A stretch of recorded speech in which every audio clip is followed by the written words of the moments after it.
성가가 굉장히 어려운 성가고 굉장히 좋은 성가고 가사도 좋고 큰 은혜스러운 성가를 해주신 성가대 박수를 합니다.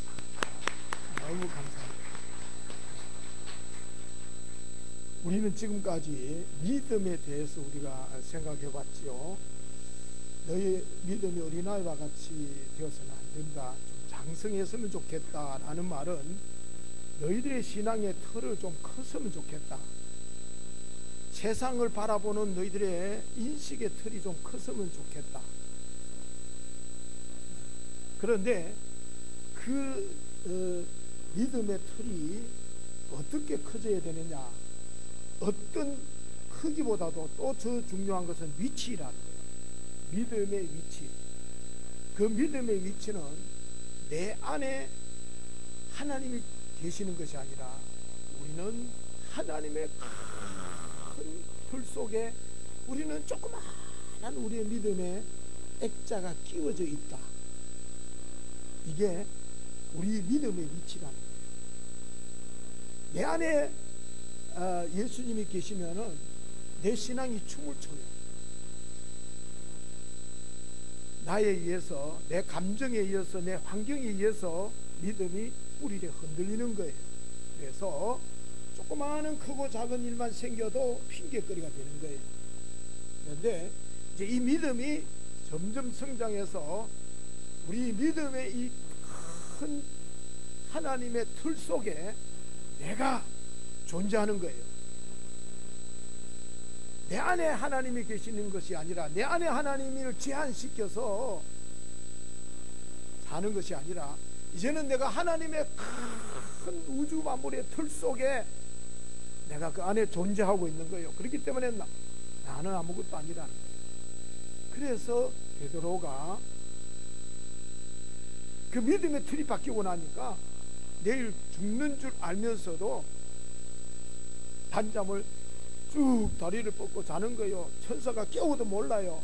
옥문이 빠져나오고 길거리까지 나왔는데도 꿈인지 생신인지 모를 정도로 그가 편안하게 죽음을 바라보았다는 거예요. 그게 이제 우리 믿음의 틀이잖아요.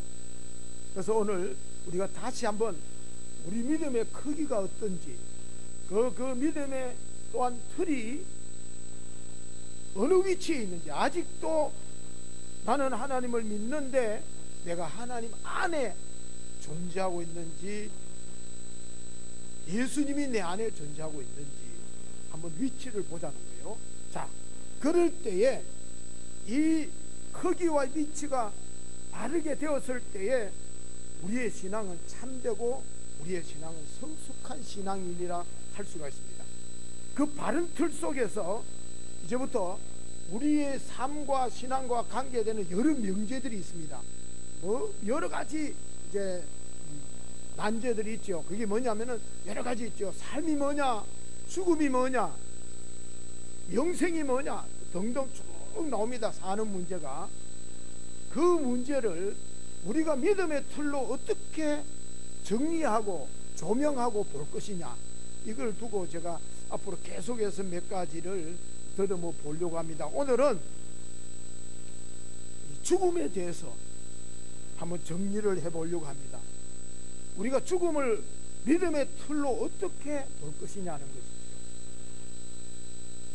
이 땅에 생명을 가진 모든 존재들은 산과 죽음이라는 큰 틀 속에서 살아가고 있습니다. 그래서 일찍이 공자님의 제자가 스승님을 찾아가서, 스승님, 삶의 문제에 대해서 스승님이 많은 가르침을 주셨는데 이제 우리에게 죽음의 문제도 좀 가르쳐 주셔야 되지 않겠습니까?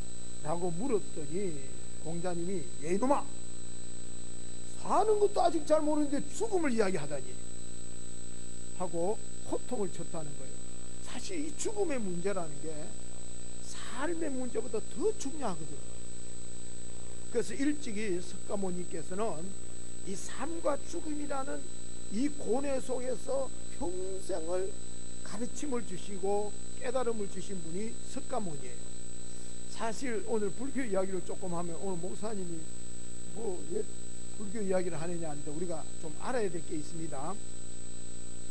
제가 우리 지난번에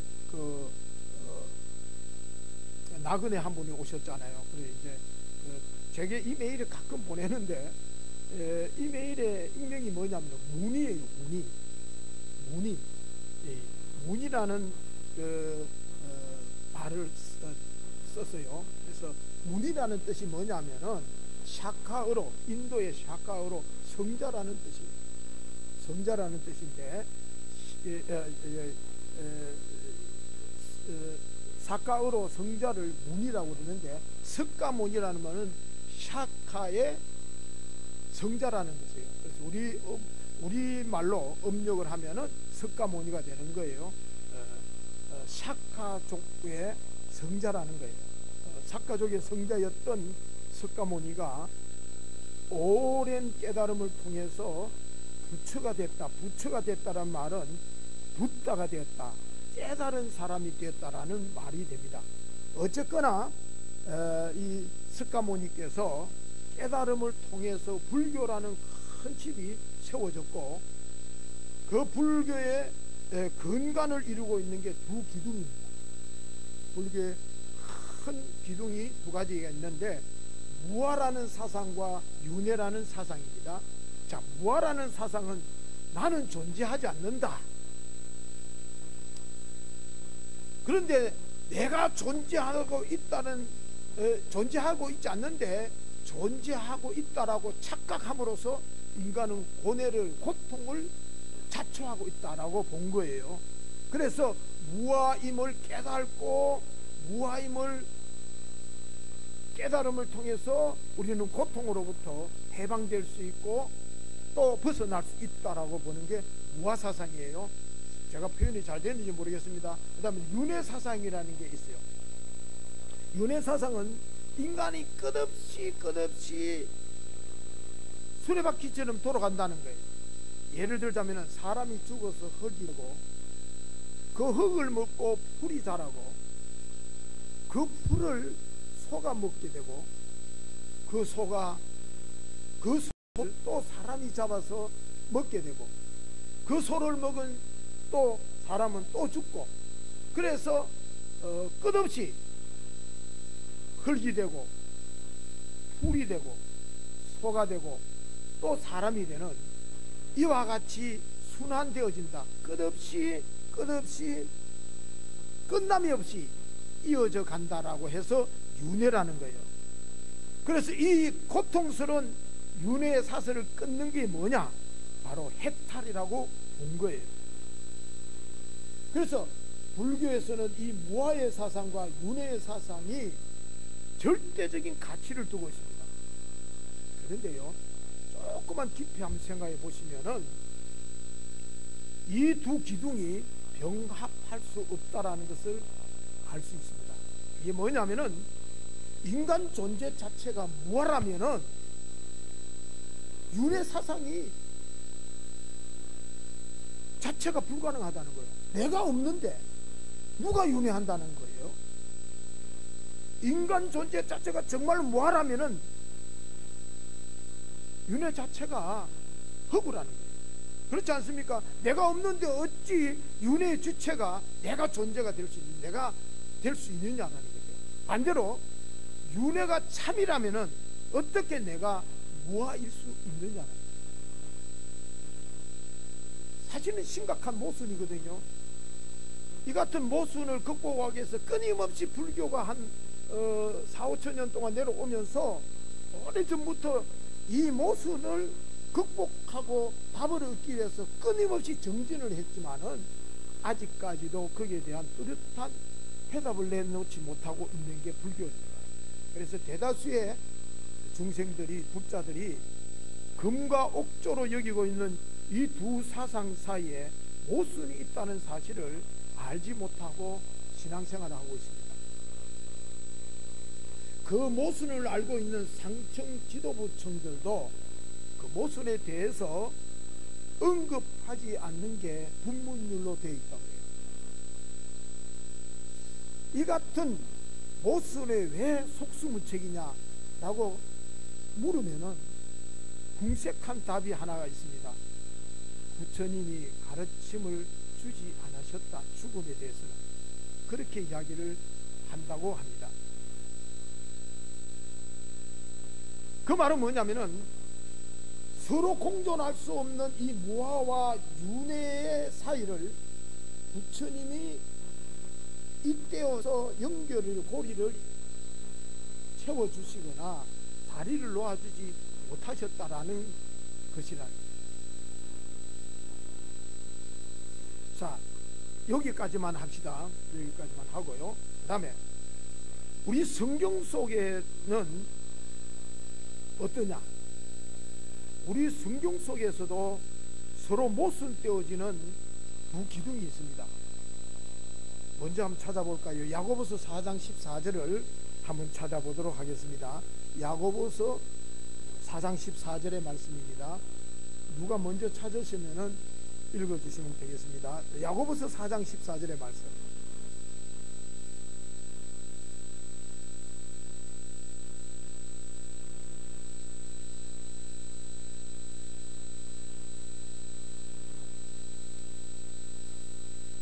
네, 누가 좀 크게.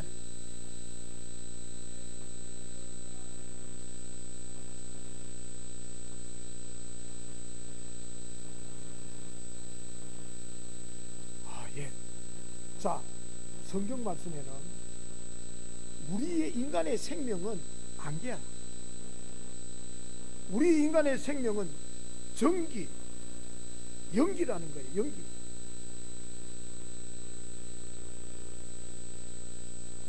자, 연기, 전기, 뭐 안개, 이게 공통점은 무엇일 것 같습니까? 실체가 없습니다.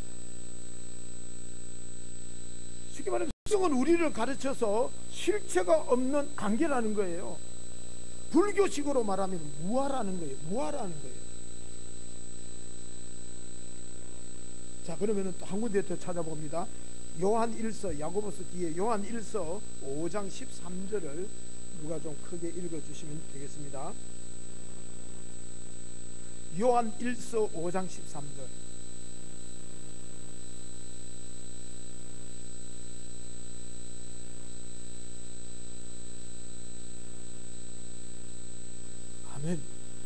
내가 하나님의 아들의 이름을 믿는 너희에게 이 성경을 쓴 것은 너희로 하여금 너희에게 영생이 있음을 알게 하기 위해서 성경을 기록했다는 거예요. 자, 오늘 본문 말씀에도 하나님이 세상을 이처럼 사랑하사 독생자를 주셨으니 이는 저를 믿는 자마다 영생을 얻게 하신다. 하나님께서 우리에게 영생을 주신다는 거예요. 한 줌의 흙으로 공동묘지에 소멸될 수밖에 없는 안개와 같은 우리에게 영생을 주신다. 모순되지 않습니까? 내가 참으로 안개처럼 실체가 없는 무아인데 어떻게 영생할 내가 존재할 수 있느냐라는 거예요.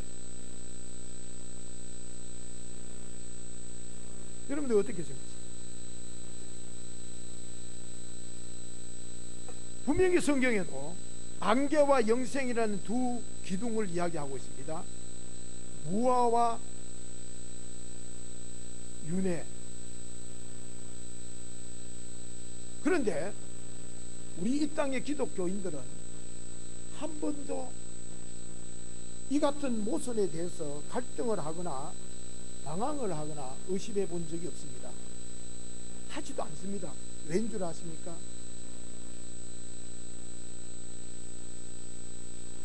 불교는 무아와 윤회 사이에 연결해주는 교랑이 그 누구도 되어준 자가 없다는 거예요.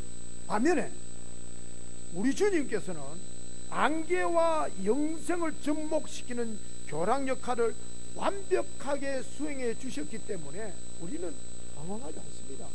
의심하지도 않는다는 거예요.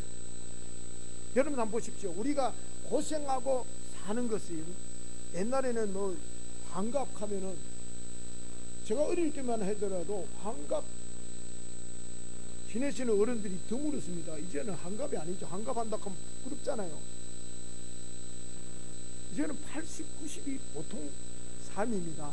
자, 그렇다면은 여러분들이 우리가 아무리 산다 할지라도 8, 90년을 살다가 끝나버릴 인생은요, 끝나버릴 인생이잖아요. 그러나 영원한 세계, 영혼을 잇대어서 본다면은 관점에서 본다면은 그야말로 안개와 같은 무화에 불과한 이 땅의 삶이라는 거예요. 어떤 분은 한 점이라고 그랬어요. 이 땅의 삶이 한 점에 불과하고 안개와 같이 불과한 우리들이 이 땅에 살면서 난리 법석을 친다는 거예요. 그러나 예수님께서는 그 안개와 같은 우리 존재를 영원한 존재로 만들어 주시기 위해서 친히 십자가의 제물이 되셨습니다. 안개와 같은 우리 인간으로 하여금 하나님께서 주시는 영원한 생명을 누리는 자가 되도록 예수님께서 친히 우리가 치료해야 될 죄값을 대신 치루어 주셨습니다.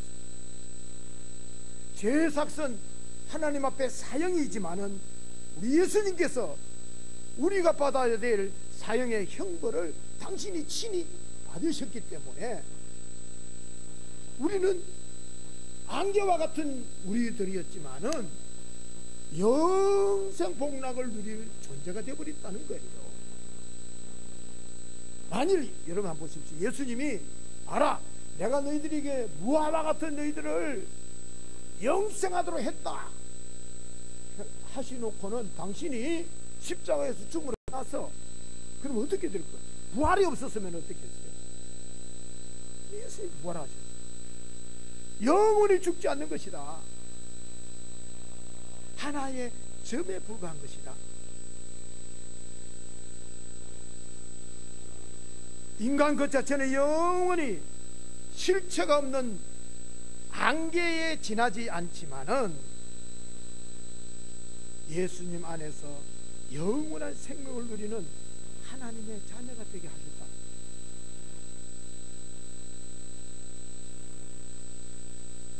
그렇기 때문에 우리는 불교인들처럼 끝없는 본능 속에 그 깨닫기 위해서 평생을 정진하지 않아도 됩니다. 성경이 언급하고 있는 안개와 영생은 그 어떤 모순도 없이 주님 안에서 완벽한 일체를 이루고 있기 때문입니다. 자, 그렇다면은 이제 믿음의 틀로 도입해 옵니다. 하나님의 큰 틀과 그 속에 끼워져 있는 우리들의 작은 틀을 여러분들 다시 한번 연상을 해봅니다. 그 틀을 가지고 이제 한번 보십시오. 우리들에게 죽음이란 무엇입니까? 우리들에게는 죽음이 뭡니까? 죽음이 뭐냐? 공동묘지를 종착역으로 삼아 한쯤에 흙이 될 인간의 종말을 죽음이라고 합니까? 아닙니다. 우리 그리스도인들에게 죽음이라는 것은 내 작은 문의 틀을 열고 영원한 하나님의 큰 틀 속으로 입성하는 것, 들어가는 것, 그게 죽음. 전능하시고 영원하신 우리 하나님 아버지의 생명 속으로 우리가 다시 들어가는 것, 그게 죽음이에요. 있습니까? 그렇기 때문에 여러분들, 우리가 죽음의 형태가 없다든지 상관없는 거예요. 초대교회 교인들이요. 그래서 사자의 밥이 돼가지고 찢겨 죽었더라도, 돌에 맞아 죽더라도 십자가에 장렬하게 목이 잘려나가는 참수